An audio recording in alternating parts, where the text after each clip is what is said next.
Hey guys, I was going to give you guys an update.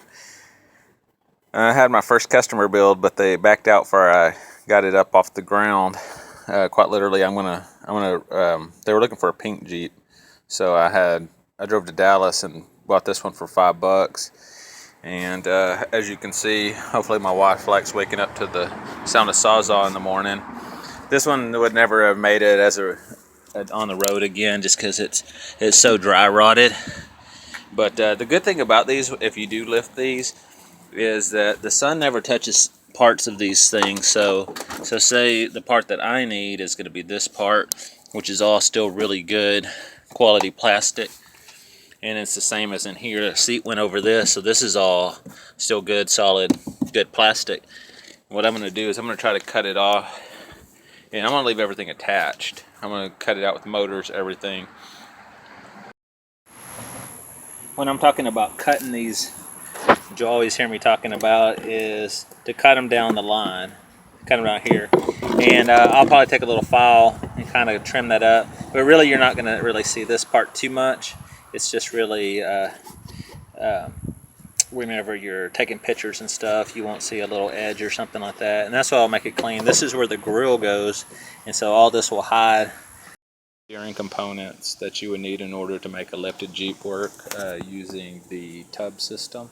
What you do is you take two identical Jeeps if you can find them, and then cut the section out of the top, and then cut that back section out, and it will actually mount right underneath the other one, giving it 4 to 6 inch lift. The hardest part is the steering. I've noticed if you'll take the steering, this portion right here, out of a Cadillac Escalade, it mounts up perfectly right here in this area, and it mounts up exactly in here without any modifications. One of the things that I noticed that I didn't like always with this Jeep was the camber on it. I got this system from a free Power Well, so what I didn't realize until getting this new one, you need this component right here, and that will make the tires set straight, and you won't have to use washers to have it mounted. Another tip is if you use these tires, they will give you probably another 2 to 3 inch lift off the stock tires that the Jeeps came with. And this steering component right here will actually mount up without any welding at all required. The only modifications that you have to make is it comes from a different area. So maybe you can see where it went in to the bottom on the stock one. This time it's going to come in from the top, and you'll have to make holes in it, and then let me see if I can get in here and show it to you. And then that was the mods that I had to do in order to make this one work. The Jeep comes and hits the steering component from the back, and this one from the front. So that is what you'll need in order to get a lifted Jeep off the ground and steering without welding. Things I didn't mention earlier was that this rod right here, this metal rod that went through the top, I could not quite make it reach without removing that. I don't know what the long-term repercussions of running one without that, or how important that is. I did want to bring it up that it just will not quite reach the steering without that, and that's just a couple of millimeters difference of actually making it work. I would suggest maybe putting an extra thin washer in there to try to keep it further off the plastic, but I don't foresee any long-term effects of it, but that's to be seen. We've run the other one for about 6 months and haven't had any issues. But I did want to mention that if you do not remove that, the steering will not quite reach the shaft. So yeah, sorry about that. I was just going to go over where I put the holes at. I put one right there, and one right here. This still separates, so there's one right there, one right here. And what's cool is because whenever you put this the other Jeep section on it, you won't even see that hole at all. It'll look nice and clean. There won't be anything, and then the hole should go right through there and through the top one, and then go to the front of the shaft. Like I said, you never know if you put the hole exactly right, but basically if it's not, you'll just have to trim that out. But eventually you'll have to do enough to get it to work. The other section that will also need to be cut is this section, which I haven't done right here, because the shaft will be coming through this top part, this bottom part right here, and so I'll have to take that out as well. But that's where it goes, and that's what it looks like. Let's see the picture here.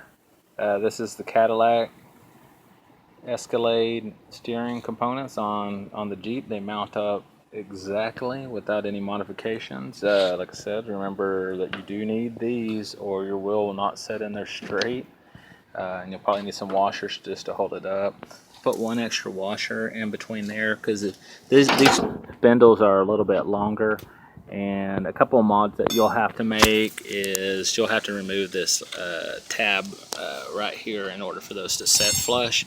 This is the component that I left off because with that, even though it's only that thick, the steering column won't reach. Even that washer might be too much, but that's about as far as I can get you without having to play with it and make it work. But it does work.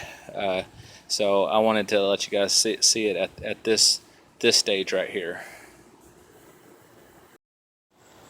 Alright, we have it loosely hooked up. This is the steering out of the Cadillac Escalade Power Wheel.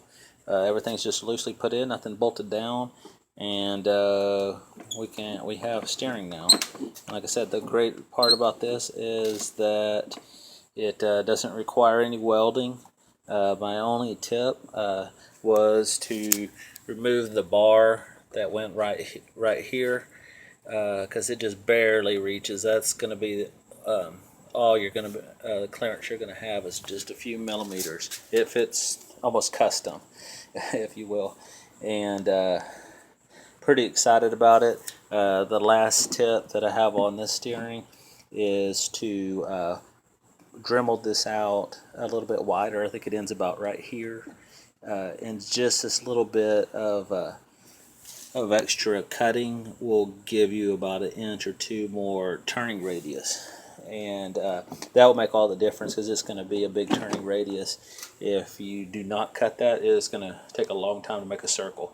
I don't know if it's because of the bigger wheels or what it is, but that's a decent turning radius right there for a jacked up Jeep, and so I would definitely suggest opening that up where you can turn it further. But anyway, that concludes the steering other than bolting it down. I just kind of like the idea of getting a Cadillac Escalade because the wheels add an extra 2 or 3 inches. The steering shaft fits custom, perfect fit, and what more could you ask for?